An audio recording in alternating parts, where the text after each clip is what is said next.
नमस्कार दोस्तों, स्वागत है आपका ITI पेपर्स में। दोस्तों, इस सीरीज में हम 2016 से लेकर अब तक जितने भी computer related question UP PCL technician grade में आए हैं उन्हें हम सॉल्व करेंगे। आज की सीरीज में हम 19 मार्च 2021 शिफ्ट 1 के जितने भी कंप्यूटर बेस्ड क्वेश्चन हैं उनको अभी हम सॉल्व करेंगे। तो चलिए क्वेश्चंस को स्टार्ट करते हैं। क्वेश्चन नंबर 1 है, which of the following option is correct regarding banded rows and column in a table in Microsoft Word 2007। Microsoft Word 2007 की एक टेबल में बैंडेड रो और कॉलम के बारे में निम्नलिखित में से कौन सा विकल्प सही है। देखिए, बैंडेड रो और कॉलम में सम और विषम रो को दूसरे रंग के साथ प्रदर्शित किया जाता है। मान लीजिए ये हमारा एक डेटा है। उसके बाद हमने क्या करा, हम टेबल में गए, हमने टेबल का डिजाइन चूज करा। आप डिजाइन में देख सकते हैं, एक रो व्हाइट है, दूसरी ग्रीन है। दूसरे डिजाइन में एक रो ब्लैक है, दूसरी ग्रे है। सेम आपकी जो दो रो या कॉलम होगी वो डिफरेंट कलर्स की होंगी। इसको जैसे हमने इसे अप्लाई करा तो आपका जो डेटा है वो कुछ इस फॉर्मेट में आ गया। एक रो आपकी ब्लू है, दूसरी रो व्हाइट है, तीसरी रो ब्लू है, चौथी रो व्हाइट है।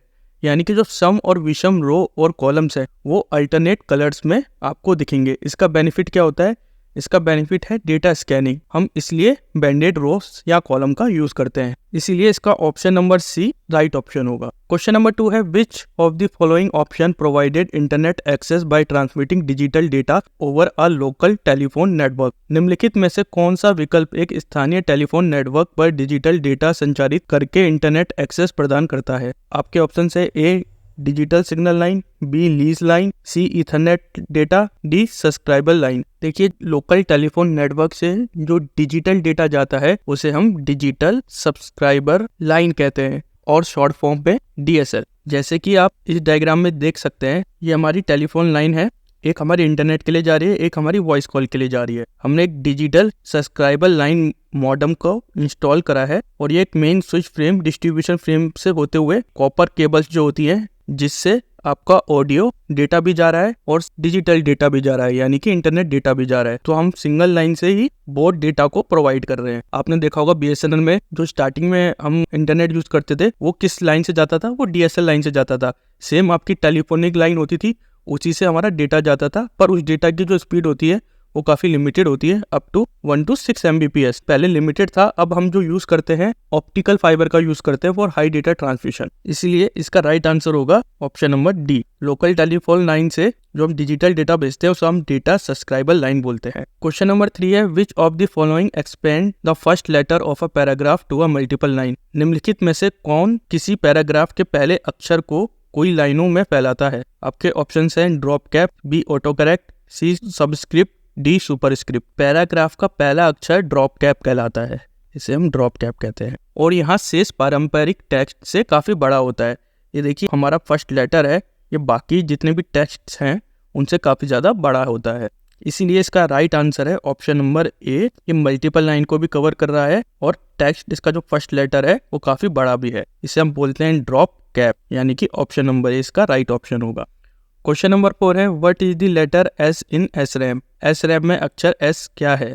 आपके ऑप्शन है A secure, B symmetric, C static, D synchronous. SRAM की फुल फॉर्म होती है दोस्तों static random access memory. So S stand for static. जब तक SRAM में पावर प्रोवाइडेड है तब तक डेटा आपका स्टोर रहेगा, और जैसे ही इसमें पावर ऑफ कर दी जाए उस कंडीशन में आपका डेटा सारा इरेज हो जाएगा। So S stand for static. Option number C इसका राइट ऑप्शन होगा। क्वेश्चन नंबर 5 है, which of the following is considered to be the world first computer network. निम्नलिखित में से किसे दुनिया का पहला कंप्यूटर नेटवर्क माना जाता है? दुनिया का पहला कंप्यूटर नेटवर्क ARPANET को माना जाता है। इसकी फुल फॉर्म होती है advanced research project agency network. ये इसकी फुल फॉर्म है और इसका यूज सबसे पहले कौन से सन में करा गया था? 1969 में इसका सबसे पहले यूज करा गया था और 1989 में इसको डिस्कार्ड कर दिया गया था या खत्म कर दिया गया था। इसमें जो प्रोटोकॉल यूज हुआ था TCP/IP प्रोटोकॉल इसमें यूज हुआ। ऑप्शन नंबर डी इसका राइट ऑप्शन होगा। क्वेश्चन नंबर 6 है, which of the following is not an application layer protocol. निम्नलिखित में से कौन सा एक एप्लीकेशन लेयर प्रोटोकॉल नहीं है? पहले तो हम ये जान लेते हैं कि एप्लीकेशन लेयर प्रोटोकॉल होता क्या है। देखिए, एप्लीकेशन लेयर प्रोटोकॉल में जो डेटा ट्रांसमिट होता है वो रीडेबल फॉर्म में प्रेजेंट होता है यूजर को, यानी कि ये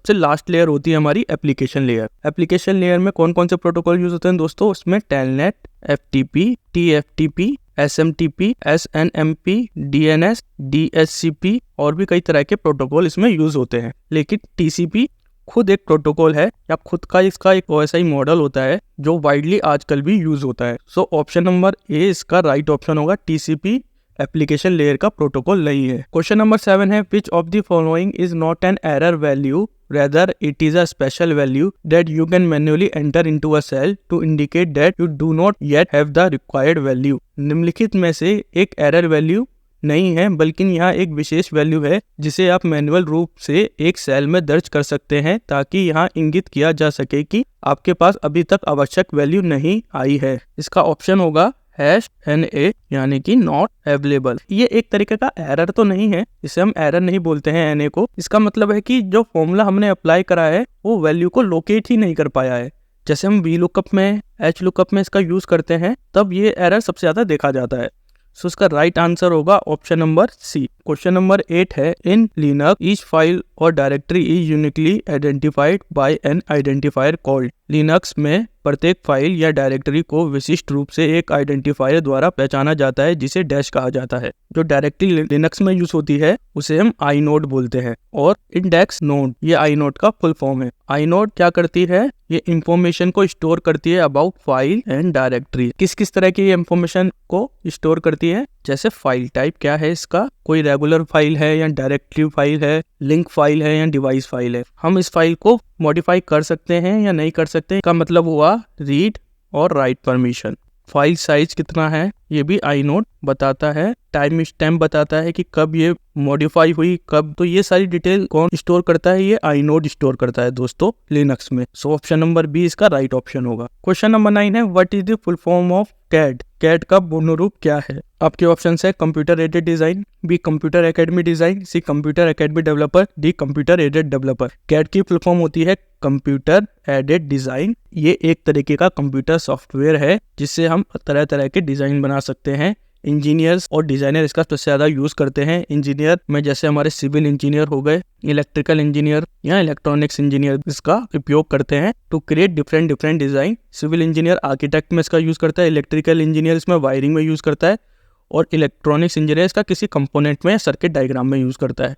तो CAD के कई तरह के एडवांटेज है। इससे हम 2D एंड 3D डिजाइन भी बना सकते हैं। सो CAD की फुल फॉर्म क्या होती है दोस्तों? Computer aided design. Option number A इसका राइट ऑप्शन होगा। क्वेश्चन नंबर 10 है what will be the value of the following Microsoft Excel formula. हमें ये फॉर्मूला गिवन है। देखिए इसमें सबसे पहले ये देख लेते हैं 2 की पावर, ये 2 की पावर 1 है तो इसको लिखेंगे हम 2 की पावर 1 इक्वल टू 2। तो ये फॉर्मूला कुछ निकल के आएगा 2 + 16 by 2 multiply by 3। अब हम इस पे सिंपल बॉड मास रूल लगाएंगे कि इसमें लगेगा 2 प्लस सबसे पहले डिवाइड करा, ये हो जाएगा 8 × 3, फिर मल्टीप्लाई करा 2 + 24 और लास्ट में ऐड करा तो कितना आ जाएगा दोस्तों? 26। ऑप्शन नंबर ए इसका राइट ऑप्शन होगा। क्वेश्चन नंबर 11 है which of the following is used to move the content of the window to see information that is currently out of view. निम्न में से किसका उपयोग विंडो के कंटेंट को उस जानकारी को देखने के लिए किया जाता है जो वर्तमान में दृश्य से बाहर है? देखिए हमने एक एग्जांपल लिया है माइक्रोसॉफ्ट वर्ड का। इसमें जो बॉटम बार है इसको हम हॉरिजॉन्टल बार कहते हैं और ये टॉप बार है इसे वर्टिकल बार कहते हैं। अगर कंटेंट आपका इस साइड को जा रहा है यानी कि राइट साइड को जा रहा है तो हम हॉरिजॉन्टल बार को पहले माउस से क्लिक करेंगे और उसको ड्रैग करेंगे इस साइड में, तो आपका कंटेंट जो इस साइड छुपा हुआ है वो आपको दिख जाएगा। सेम अगर वर्टिकल बार की बात करें हम तो वर्टिकल बार में जब कंटेंट नीचे चला जाता है हमें नहीं दिखता है तो हम यहाँ पे फिर क्या करते हैं, इसको ड्रैग डाउन करते हैं तो हमें वर्टिकल बार से भी कंटेंट दिखना शुरू हो जाता है। ऑप्शन नंबर ए इसका राइट ऑप्शन होगा। क्वेश्चन नंबर 12 है select the odd one out from the following option. निम्नलिखित विकल्पों में से असंगत विकल्प का चयन करें। आपके ऑप्शन है ए EPROM, बी DRAM, सी SRAM, डी मैग्नेटिक टेप। देखिए EPROM हो गया या DRAM हो गया या SRAM, ये तीनों आपकी कंप्यूटर मेमोरी है और कंप्यूटर इंटरनल मेमोरी भी इसे कहा जा सकता है। पर मैग्नेटिक टेप क्या है आपकी, ये आउटर मेमोरी में भी आता है आपका, या बैकअप मेमोरी कह सकते हैं हम इसे, जिसमें हम एक्सटर्नल डेटा सेव करते हैं। सो इसमें से जो ऑड है वो है मैग्नेटिक टेप। ये EPROM, DRAM, SRAM आपके कंप्यूटर के इंटरनल मेमोरी का पार्ट है, लेकिन मैग्नेटिक टेप आउटर मेमोरी का पार्ट है या बैकअप मेमोरी का पार्ट है। सो ऑप्शन नंबर डी इसका राइट ऑप्शन होगा। क्वेश्चन नंबर 13 है, which of the following is not a valid network topology. निम्नलिखित में से कौन सी एक वैध नेटवर्क टोपोलॉजी नहीं है? बस topology, star topology, mesh topology and hybrid topology. ये सारे टोपोलॉजीज के एग्जाम्पल हैं, लेकिन जो रैंडम है ये कोई भी टोपोलॉजीज में नहीं आता है, ये वैलिड टोपोलॉजी नहीं है। सो ऑप्शन नंबर ए इसका राइट ऑप्शन होगा। क्वेश्चन नंबर 14 है, there are dash different edition of Windows 7 each with a different but overlapping set of capabilities. Windows 7 के डैश अलग अलग संस्करण हैं जिनमें से प्रत्येक अलग है लेकिन परस्पर व्याप्त क्षमताओं के समुच्चय से युक्त है। विंडोज 7 के 6 डिफरेंट एडिशन थे। एक स्टार्टर एडिशन था, होम एडिशन था, नेक्स्ट था हमारा home premium, professional, enterprise and ultimate. Professional, enterprise और अल्टीमेट आपके ज्यादातर यूज होते हैं ऑफिस या वर्क प्लेस में। होम और होम प्रीमियम आपके बेसिक होम एडिशन है जो हम ज़्यादातर यूज़ करते हैं। आपके कंप्यूटर में भी अगर आप देखेंगे तो विंडोज़ होम ही होगा ज़्यादातर, क्योंकि उसमें फीचर्स आपको जितने अवेलेबल चाहिए वो आपको सारे मिल जाते हैं। सो ऑप्शन नंबर डी इसका राइट ऑप्शन होगा। There are 6 editions of Windows 7। Question number 15 है, to edit the content of a Microsoft Excel cell press the dash function की।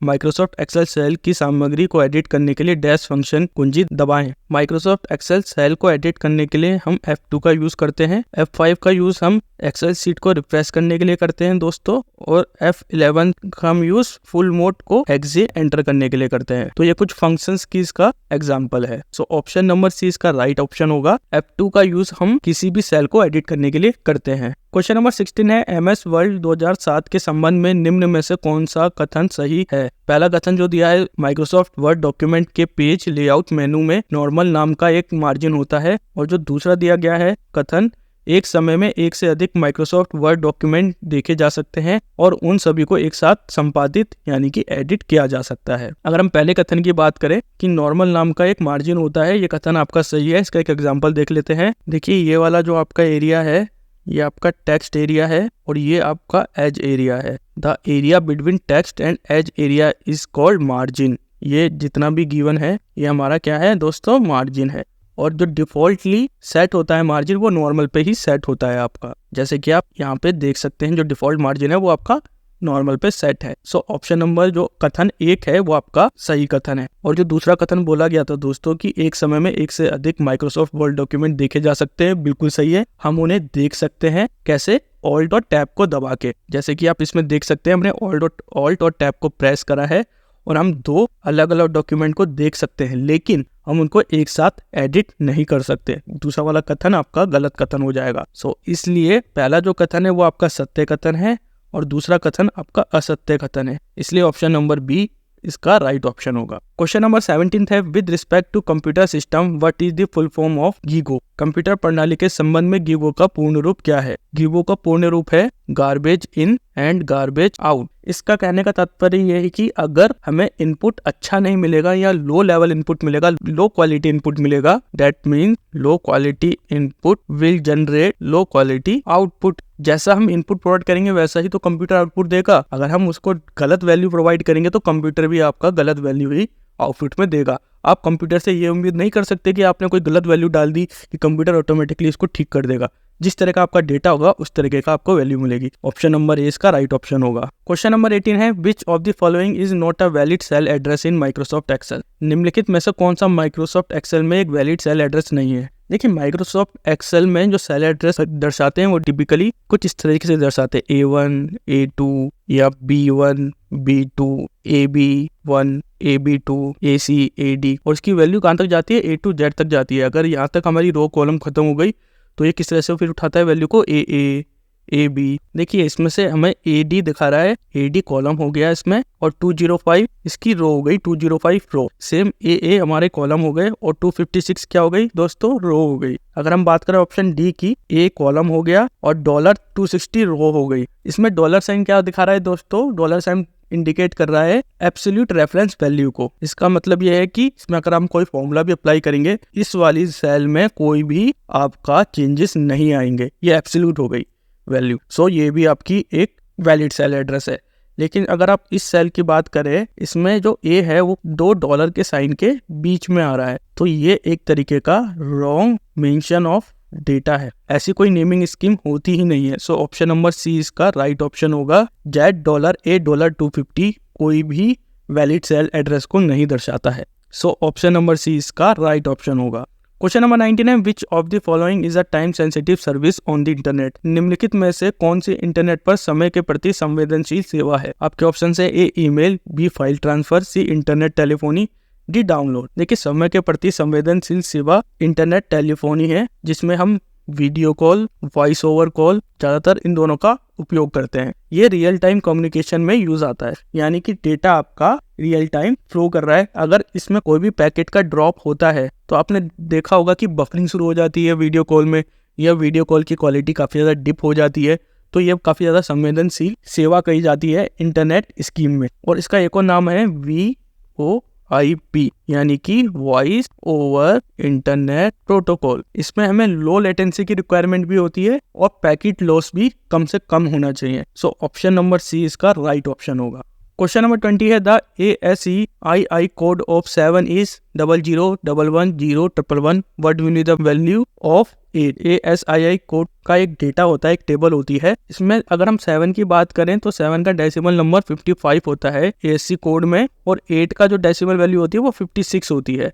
अगर हमें सिर्फ बाइनरी में चेंज करना हो तो 56 को तो किस तरह से करेंगे, 56 डिवाइडेड बाई 2 28, रिमाइंडर कितना बचा 0, 28 डिवाइडेड बाई 2 14, रिमाइंडर कितना बचा 0, 14 divided by 2 7, reminder again 0, 7 divided by 2 3, reminder आपका बचा 1, 3 divided by 2 1, reminder again 1, 1 divided by 2 and reminder 1। कुछ इस तरीके से हम इसको सॉल्व करते हैं। तो जो 8 का निकल के आता है दोस्तों वो आता है 111000। यहाँ से हम स्टार्ट करते हैं लोअर वैल्यू से, फिर ये अपर वैल्यू तक जाता है। क्योंकि ये 8 बिट है और 7 की जो संख्या थी वो कितनी थी दोस्तों 0011011, तो 8 की कितनी हो जाएगी 0011100, यानी कि ये वाली वैल्यू आपकी सही वैल्यू होगी। ऑप्शन नंबर इसका राइट ऑप्शन होगा। क्वेश्चन नंबर 21 है a set of rule that govern data communication is called. Data संचार को नियंत्रित करने वाले नियमों के सेट को क्या कहा जाता है।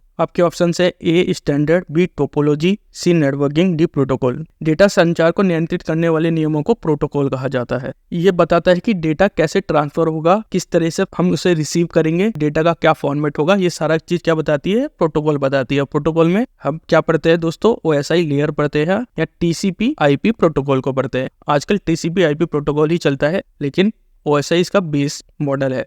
तो OSI में हम क्या क्या देखते हैं दोस्तों, फिजिकल लेयर देखते हैं या फिजिकल लेयर प्रोटोकॉल, फिर डेटा लिंक लेयर को देखते हैं, उसके बाद आपका नेटवर्क लेयर आता है, then transport layer protocol, application layer protocol and communication layer protocol. हर प्रोटोकॉल का, हर लेयर का अपना अलग फंक्शन है, अपना अलग काम है। तो ये क्या बताता है, ये रूल्स को डिफाइन करता है कि डेटा किस तरीके से हम डेटा का आदान प्रदान करेंगे।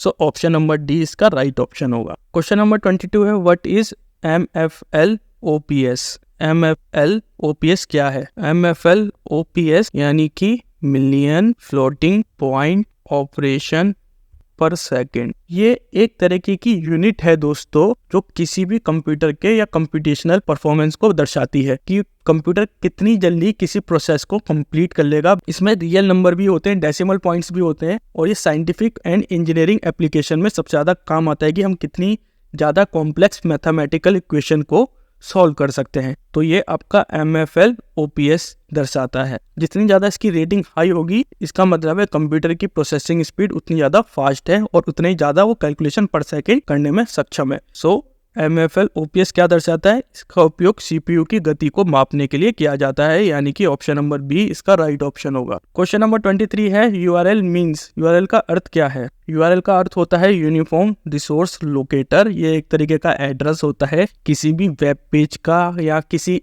इमेज का या किसी फाइल का, जिससे हम उस डायरेक्टरी को या उस वेब पेज को एक्सेस कर पाए। सो इसका राइट आंसर होगा ऑप्शन नंबर बी। क्वेश्चन 24 है what does macro mean in the context of Microsoft word. Microsoft word के संदर्भ में मैक्रो का क्या अर्थ है। देखिए मैक्रो क्या होता है, set of instruction which are repeated and can be recorded. यानी कि ये कुछ इस तरह के इंस्ट्रक्शन होते हैं जो बार बार रिपीट होते हैं और इन्हें रिकॉर्ड करा जा सकता है और उसके बाद उस इंस्ट्रक्शन को हम रन कर सकते हैं। मान लीजिए एक एग्जांपल लेते हैं कि आपके पास एक माइक्रोसॉफ्ट एक्सेल की एक फाइल आती है हर आधे घंटे में, जिसमें आपको किसी भी 2 रिकॉर्ड को या 2 कॉलम्स को हमेशा डिलीट करना ही करना है। तो उसका आप एक मैक्रो बना सकते हैं जिसमें आप उसकी पहले रिकॉर्डिंग स्टार्ट करेंगे, क्योंकि आप बार बार कौन सी 2 कॉलम्स को, 2 सेम कॉलम को आप बार बार डिलीट कर रहे हैं। तो ये रिपीटेड वर्क में आ गया। उसके बाद आपने क्या करा, वही माइक्रोसॉफ्ट एक्सेल की फाइल को खोला, उसमें मैक्रो लगाया, इसको रिकॉर्ड करना शुरू करा। रिकॉर्ड करने के बाद आपने उन 2 फाइल को डिलीट करा। डिलीट करने के बाद मैक्रो को सेव करा एंड सेव करने के बाद लास्ट में रन करा। तो अगली बार जब भी आपके पास फाइल आएगी, आप मैक्रो को रन करेंगे, वो ऑटोमेटिकली आपकी जो कॉलम्स हैं उनको डिलीट कर देगी। तो आपका जितना भी मैनुअल वर्क है वो बिल्कुल खत्म हो जाएगा। सो मैक्रो का ये काम होता है। ऑप्शन से एक बार देख लेते हैं। ऑप्शन नंबर सी है, मैक्रो कमांड निर्देशों की एक श्रृंखला है जिन्हें आप किसी कार्य को स्वचालित रूप से पूरा करने के लिए कमांड के रूप में एक साथ ले आते हैं। सो ऑप्शन नंबर सी इसका राइट ऑप्शन होगा। क्वेश्चन नंबर 25 है, which of the following menu item is used in Microsoft PowerPoint 2016 to see different presentation view options. Microsoft PowerPoint 2016 में विभिन्न प्रेजेंटेशन व्यू ऑप्शन को देखने के लिए निम्न में से किस मेनू आइटम का उपयोग किया जाता है। आपके ऑप्शन है A review, B home, C view, D design. Different presentation view options को देखने के लिए हम क्या यूज करते हैं दोस्तों, व्यू ऑप्शन का यूज करते हैं। एक एग्जांपल इसका देख लेते हैं। देखिए, जैसे ही हम व्यू ऑप्शन को क्लिक करेंगे हमें कुछ ऑप्शंस और अवेलेबल हो जाएंगे, जैसे normal, outline, slide, note, reading, slide master, hand out, note master etcetera. ये हमें ऑप्शंस अवेलेबल हो जाएंगे जैसे ही हम व्यू का यूज करेंगे। तो इसमें क्या पूछा गया था दोस्तों कि डिफरेंट प्रेजेंटेशन व्यू ऑप्शन कहाँ अवेलेबल होते हैं, जब हम व्यू पे क्लिक करते हैं। ऑप्शन नंबर सी इसका राइट ऑप्शन होगा। दोस्तों, अगर आपको ये वीडियो पसंद आया है तो प्लीज़ इस वीडियो को लाइक कीजिए और हमारे चैनल को सब्सक्राइब कीजिए। And thanks for